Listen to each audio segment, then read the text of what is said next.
Hello everybody, and welcome back to a brand new video. In today's video, we'll be taking a look at the 2022 Senate elections according to the Decision Desk HQ forecast, which is the next of our model reviews we'll be doing, because, again, I think this is really fun to look at other models, and because I think it's interesting to see where we are now, and we'll check back in October or November to see where we are by then. But anyways, let's cut right to the chase here. Today we'll be reviewing the Decision Desk HQ model. Again, you can find this at forecast.decisiondeskhq.com/Senate.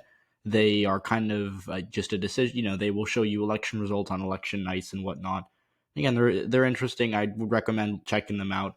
And they have a Senate forecast now. So let's talk about the Senate forecast. Let's talk about what I think is going to happen and what I disagree and agree with them on. So, as you can see right now, they have a 50. Right now, they are currently predicting a 50-50 outcome in the Senate.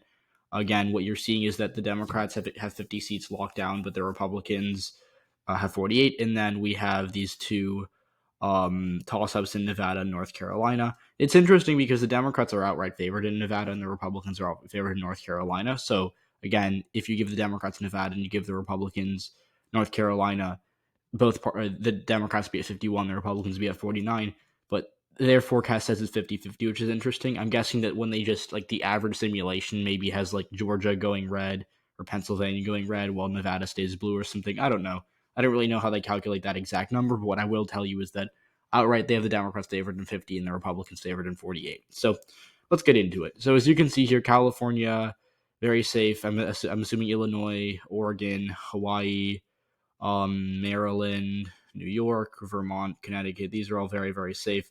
For the Democrats, Washington's a little less safe. It's still in the safe Democratic column, but they do give Tiffany Smiley a non-zero chance of winning. They give her a 4% chance of winning, which I think is reasonable. Maybe it's a little high, but 4% chance of winning, not super convincing. And then for the Republicans, again, it's Lisa Murkowski versus Kelly Tshibaka. So it's really a question of who wins that race, but obviously that's safe Republican. Utah, they only give Evan McMullin, they don't give Evan McMullin a chance here, even though they do give Tiffany Smiley a chance. That's where that's the first thing I'll disagree with. Neither Tiffany Smiley nor Evan McMullin are going to win this year, but if one of them does win, it's going to be Evan McMullin because, again, first of all, he's not a Democrat, and secondly, he's running in a state that is more elastic than Washington is, and also, we've seen what happens in a Murray versus Smiley election.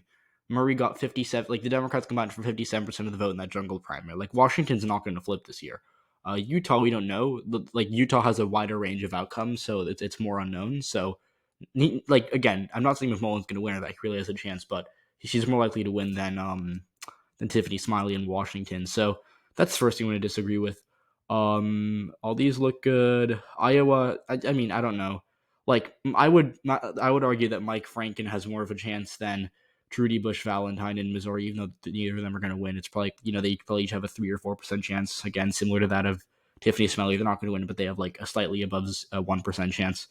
Arkansas, Louisiana, Alabama, South Carolina, that's all good. Kentucky, Indiana, that's all good. So yeah, I think most are safe states with the exception of Utah, and this combination makes sense. So let's get into the likely Democratic states, and I don't really see any here. Again, they have some. Oh, maybe I read it wrong. Oh, I see. Okay, so these are their leans. Oh, okay, I misread this. Yeah, so they have Colorado's likely D and Arizona's likely D. I think Colorado's pretty accurate. Joe Day probably has a 10 to 12% chance of winning, if that. I mean, the most recent poll came from McLaughlin, which is one of the most biased Republican pollsters in the country, and they even had Michael Bennet winning by 8%. So, I think that tells you where the state of the race is right now. I don't really think Joe Dea has a path, even though he's getting a lot of hype. So that's, I have Colorado's likely Democrat as well. Arizona, though, I think that's a little high. They do give Mark Kelly an 81% chance of winning, and that's just. I do think Mark Kelly's favored, but giving the Republicans only a 19% chance of winning a state that voted 4% to the right of the country just seems a little much to me. Again, you can, or not a little much, actually the opposite. It's too small of a percent chance. And also, you have to remember that, this is a poll-based model, so it makes sense that they'd only give Blake Masters a 19% chance of winning if he's down by 10%. But even now, I could see Blake Masters is down right now, obviously. But even now, I could see him pulling it out. If, he'd be a reasonable upset. He wouldn't be a 19% chance of winning. So that's my first big qualm with the model. So those are likely these states. Also, New Hampshire, like Don Bolduc has a much lower chance of winning than Blake Masters. Like he's in like the kind of Joe O'Dea bucket of he's be a severe underdog, whereas Blake Masters is like more of a slight underdog than a severe underdog. So I don't think that they have New Hampshire. Like I don't like if New Hampshire's lean D, then Arizona's a toss up / tilt to lean R. If Arizona's likely D, New Hampshire's like likely D as well, or maybe even safe D. So I don't think that these results would happen on the same night. For the Republicans, Wisconsin, that's way too low for Mandela Barnes. And again, this like I've never really been someone who thinks Mandela Barnes is that good of a chance of winning. I still do have Ron John favored, although again, like that Barnes +7 poll with him at 51% is very concerning for Ron John. I will say that, but like, yeah, if Mark Kelly has an 81% chance of winning, then Wisconsin's a toss-up. It's not like likely bordering on safe Republicans. So I don't really understand that. That doesn't make any sense to me whatsoever. Wisconsin, I think right now is lean Republican to begin with, and if Arizona's likely, it's probably a toss-up, as I said. So yeah, and also Val Demings does not have a higher chance of winning than Mandela Barnes. Rubio is a 9.0 overperformer in a Trump +3 state. Ron John is a 2.0 overperformer in a Biden +1 state. These are not the same. Rubio's guaranteed to win. Essentially, he's like a 94-95% chance of winning in my book, and pretty close to that in DDHQ. Ron John has like a 65-70% chance of winning. Like he's favored, but he's not guaranteed to win.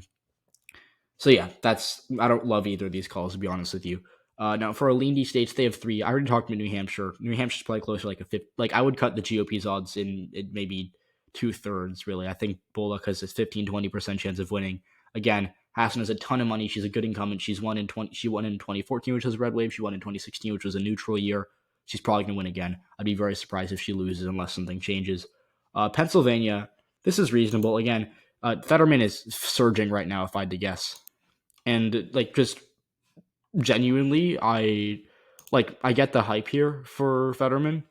And like, remember, Fetterman was down a lot back in June, and he's now winning essentially 2-3 in the simulation. But like, the thing with Pennsylvania is that it's very elastic in that in like 2014, a red wave year, the Democrats won the governorship by 9, but then in 2016, which was a much more neutral year, the Democrats, Hillary Clinton lost the state, and Katie McGinty lost the Senate race to Pat Toomey. So Pennsylvania is interesting in that it does swing a lot. And like, yeah, Fetterman has like a lot of upside.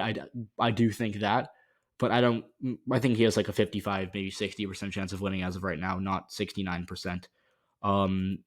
Georgia's the last one. Georgia, it's reasonable. Again, like we're not going to grade every percentage, so I'm not going to get mad at them for being like 1% off. But again, I think Warnock has a 60 to 60, maybe like a little under 2/3 chance of winning.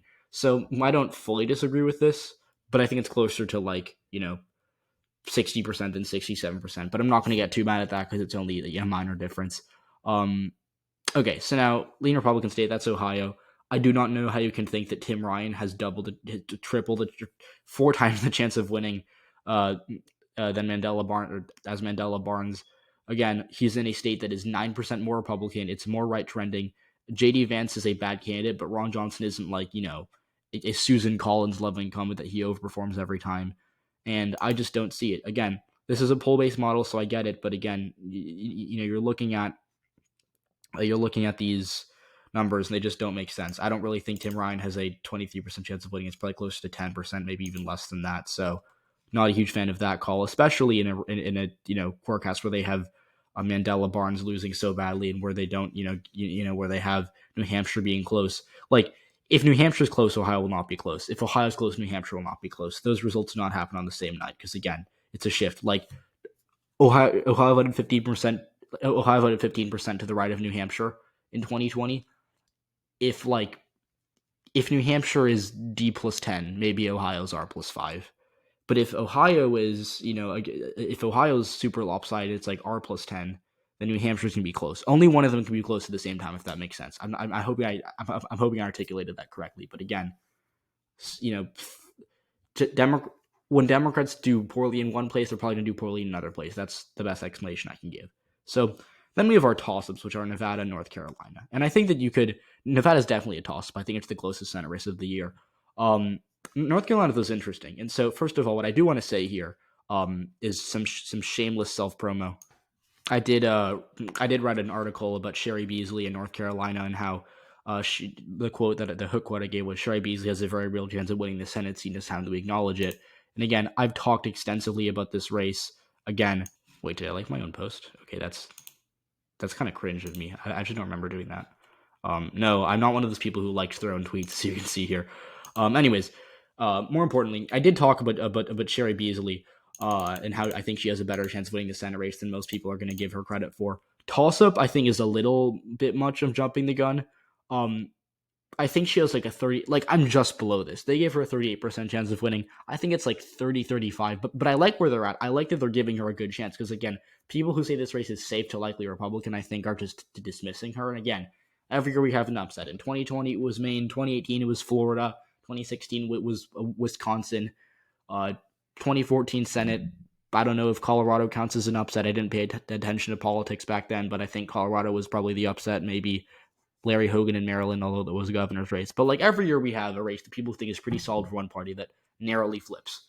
I think North Carolina is your best candidate for that this year. Doesn't mean I think Sherry Beasley's favored, but I like that they're giving her a chance. So I think it's still lean Republican, but I like where they're at, and I like that they think Sherry Beasley's in a good spot here because I do think she's an underrated spot here. And again, she's surged because she was down at the 20s. She's now a 15% boost. So just wanted to mention that. Nevada is I think good.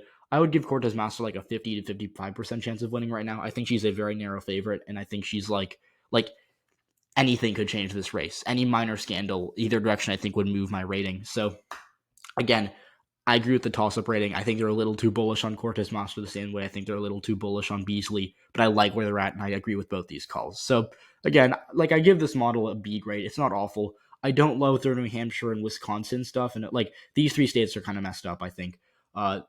Wisconsin should be lean R, Ohio should be likely R, and New Hampshire should be likely D. But again, overall, fairly solid forecast. I don't hate it. I've seen some forecasts I really don't like, and this is not one of them. So overall, good job decision to SKHU. You get a B grade, not bad. So yeah, that's our second model review of the year. I hope you enjoyed. If you did enjoy, please leave a like, subscribe to the channel if you haven't already.